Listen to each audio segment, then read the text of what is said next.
So check this out. Just yesterday, I'm rolling my daily dose of fecal cheese back to the hive, and all of a sudden the dude in front of me turns around and he goes, "Hey, get your funiculus off my pygidium." And you know what I said to him? What in the blazes is he up to now? Well, hello there. This is a bit off topic for us. Normally, we review and do other epic stuff with radio-controlled cars.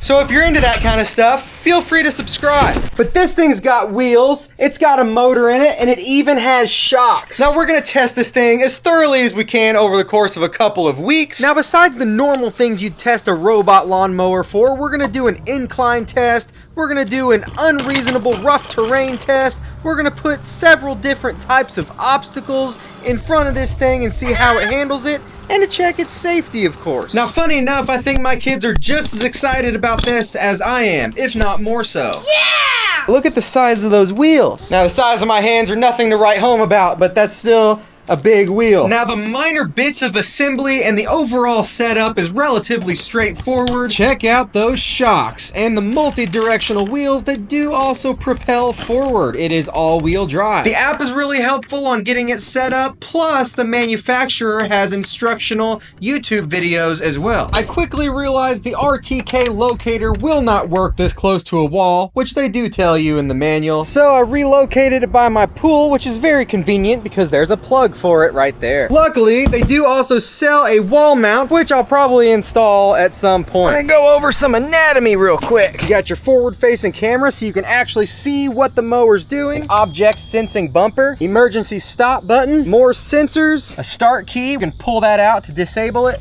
Luba rollover. It knows that it rolled over. You've got 8 razor sharp blades. Now this yard's gonna be a challenge. This is some thick grass.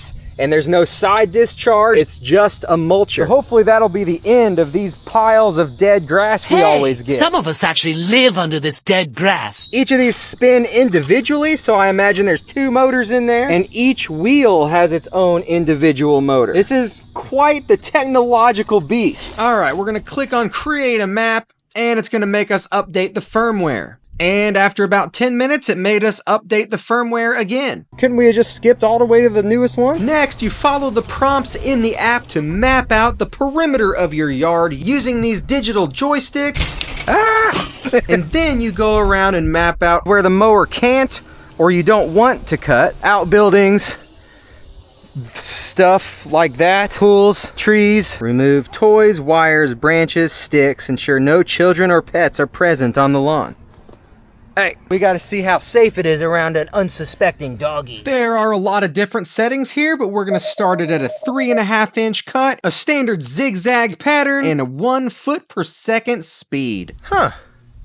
Never heard of these guys before. I didn't think they could make things like this yet. Start working.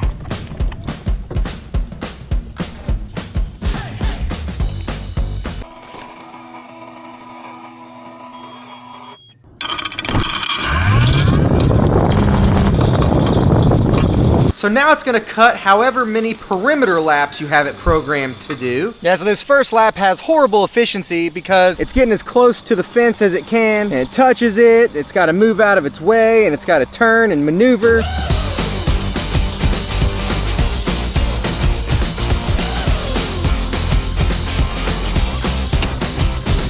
Might have gotten a little close to that spot. Oh, need to edit that perimeter.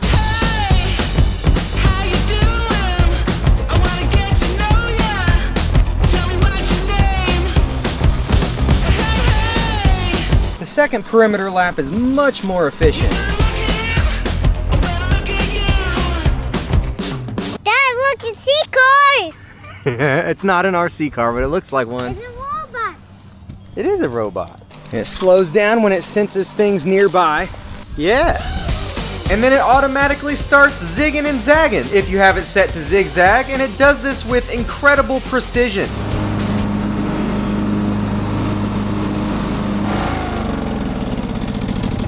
Well, dang, what'd you hire me for?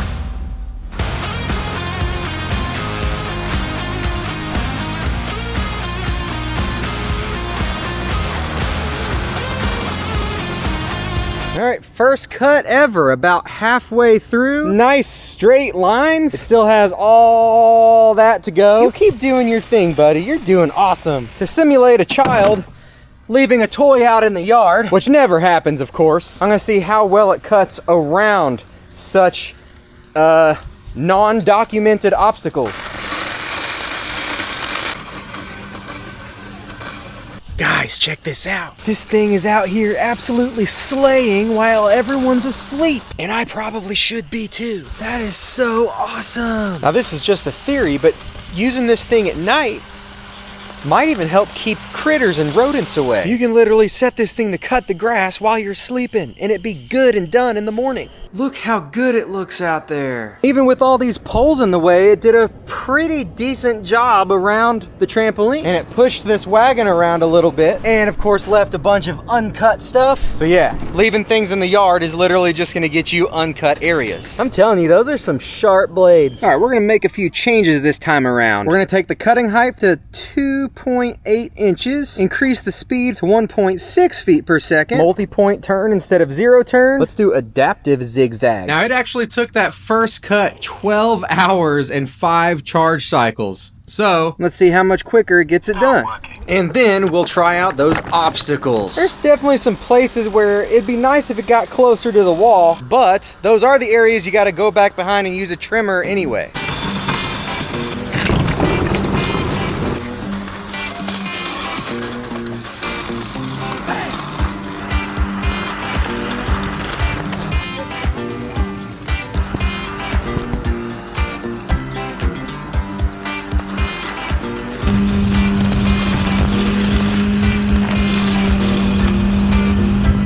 You can look at the live map of progress or pause it anytime you need to. Plus, you can access the onboard FPV camera anytime. Getting it cut more often is gonna run all the bugs out of here. Yes, that's right. You are very rude. Wait.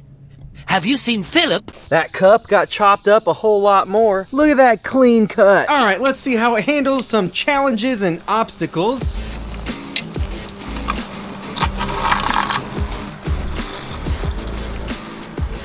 It's going around it. Maybe that cup was already smashed. I don't know, but for some reason it never saw that one. Huh, weird.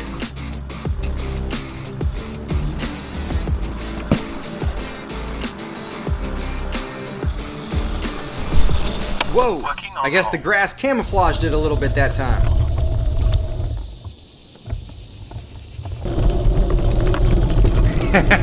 Chickens have their own threat avoidance system.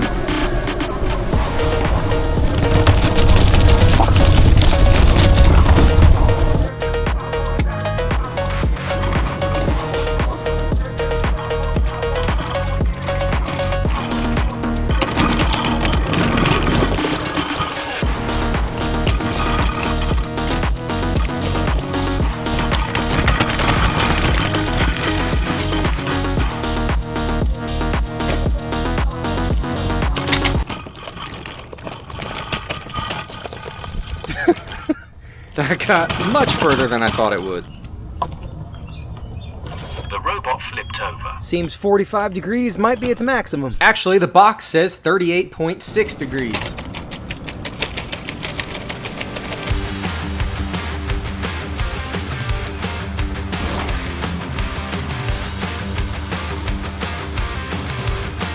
And here we are at cut number 6. Yeah, it's been a couple weeks, and we're gonna use this opportunity just to play around a little bit.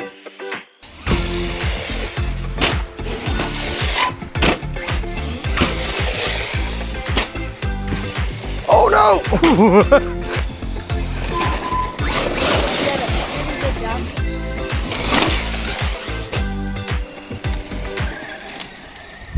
Yeah, scared it. Okay, he's gone. You can keep going straight. And now you missed a spot. Man! Definitely be careful with trampolines. Even though the blades have never caught on the legs, it does sometimes get stuck on them. They are inset into the ground a little bit here too. And occasionally it does get a little lost under here, but it always gets out eventually. Start working.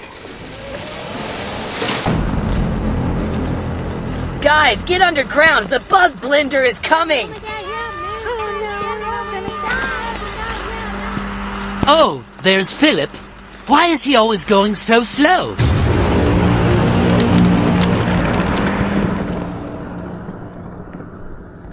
Working on hold. All right, so this is cut number 7. Everything's been going wonderfully. There's been no changes at all, so I want to look at the blades. It's done a pretty good job of like self-cleaning. You can see that occasionally grass will get behind a blade, so I do occasionally get in here and pull grass out. I saw that they do make an attachment that's supposed to be able to keep that from happening. By the way, the blades have their own little movable deck on some ground sliders, so these blades don't look worn at all. They still feel very sharp on both sides. Thing is, you should be able to rotate these blades 4 different ways before you have to replace them, because it only cuts with 1/4. So some more facts about how this operates while it finishes up. Once it gets to 15% battery life, it runs itself all the way back to the charger, Start recharging. docks itself, and charges all on its own. And once it hits 80% charge, it comes back out to finish the job. Completely by itself, night or day. Whenever you set it, you can set it to do this weekly, every other day, however often you want. I said that the very first time this ever cut the yard, when it was pretty high too, it took 12 hours. Cut number 2 took 7 hours. Cut number 3 and 4 took 3.5 to 4 hours. Each of those with 3 charge cycles within that time. Cut 6 took about 3 hours, and I imagine that's where it's gonna stay. Part of the reason is because it only had to charge 1 time. So you mess around with the settings for optimal efficiency. Now for obstacle avoidance, you can set it to direct touch like this. Yeah, it'll practically break your leg off. There's also a soft touch option where it just slows down first, but I like keeping it on no touch, which you've already seen in action, but here it is around that same tree. That of course would be the safest option. And if you slide up to it really fast like I did here by accident, oh, no! No, no, no! Oh. No. Yeah, it's gonna go under the sensor and not be seen. Now this isn't a mower you're gonna get and use every 2 weeks when you're on the verge of an HOA violation. This is something you'll set to automatically cut every 3 to 7 days depending on how quick your grass grows. Man, this thing is awesome. I mean, that is so much nicer than I've ever been able to make my yard look. Oh, and the Luba garage cover finally made it in. New mission downloading. Now I know that this purchase isn't going to be for everyone, but if you can swing it, it's an excellent time saver. Terminate all humans.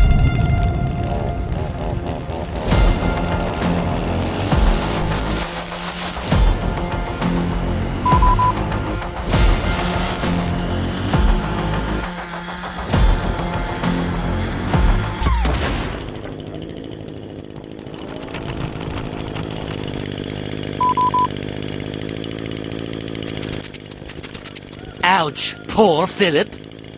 Hey, are you hungry? Yes,